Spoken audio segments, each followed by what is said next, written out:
Hello everybody, Bill Yaley, Mad Scientist Lab. Hair's getting shaggy. Haven't had a haircut. Don't dare to go out and get one either. So, what's going on in the lab today? With the recent experiments that I've done with powering the fuzz pedal and such, I kept thinking, man, if I had a variable power supply that I could adjust the voltage or limit the current, I could really narrow down that problem pretty easily. So I thought about buying one, but then my cigar box guitar nature came out and I'd much rather build one. Well, I had a couple of things laying around the shop here. Let me get one over here. This is the first thing that I had. Now this used to have a three-pronged electrical cord coming out.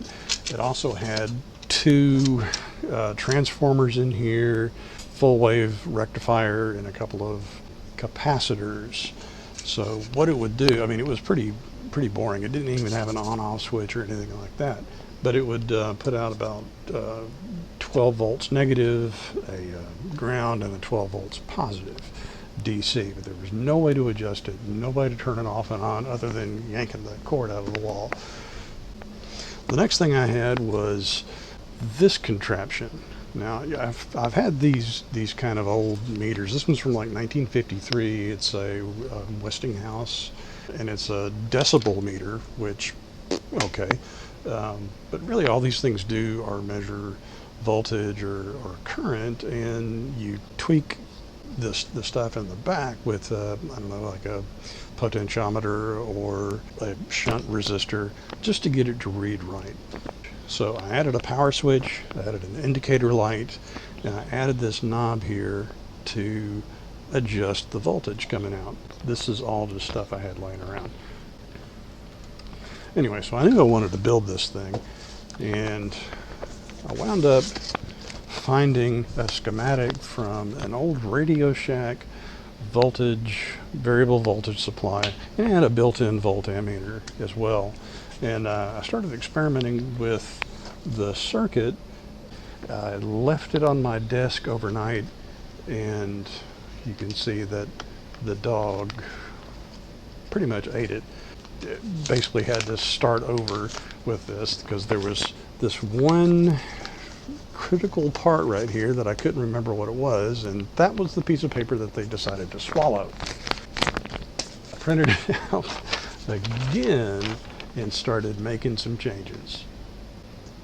But anyway, I will put a scan of this over the video so you guys can work on it yourself. Let's see this thing in action. All right, over here on the bench, I have the variable supply here, and of course we have the three-prong cord. The third connection is not connected to anything, so it's a bit of a safety hazard right now. The hot and the neutral go up here to a double pole, double throw. When the switch is activated, both of these lines are connected to this transformer down here. Now, this is a center tapped. It puts out 6.3 volts on each of the different coils, or you can bridge that center tap there, and then you get 12 volts unloaded into the full wave rectifier here. And all this is 4 diodes in your typical diamond shape, and there's a fairly meaty 470 microfarad electrolytic capacitor that's good up to 50 volts. And let's see, the rectified voltage comes to this circuit board where it feeds one transistor, which is basically an emitter follower, and that goes into the 10K potentiometer in the front for the adjustment. That goes through a filter, which is basically 2 low-pass filters. So, feeds through the second transistor. It has another reservoir cap, and then that goes to the output terminals. Now, the difficult part for me was figuring out how to get this 1953 decibel meter to read where when the voltage is lowest, it's at the extreme left position, and when it's at the maximum voltage, that it's all the way over to the rightmost position. So what I have is, let's see, I took the output voltage, it goes to the white banana jack in there in the front, goes through this alligator clip for right now, into one leg of this trim pot. It's a 5K trim pot. Ground is connected to the other leg there, and the wiper comes off of this peg and goes into the meter on this rightmost post, comes out the other side and goes to ground. And let's hook it up and let you see how things do.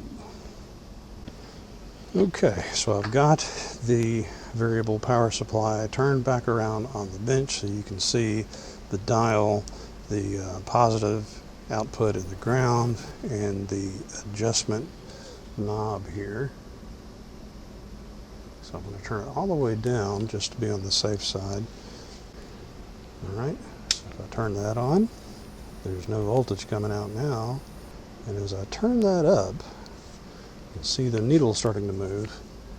And I checked this with a voltmeter before, and 0 decibels wound up being 10 volts. So with the old tried and true digital meter here, let's take a look. 10.3 volts. Not bad. And every decibel thereon is about plus or minus 1. So that should be 11 volts, 11.13, 11.12. I go back down to minus 1 dB. That's about 9.23. So it's close, it's ballpark. So I consider this a success. It's a great looking little project. It looks like it's from about the 1950s because all the pieces are from about then. All right, I will post the schematic and let you guys take a look at it. Be safe, and talk to you guys later.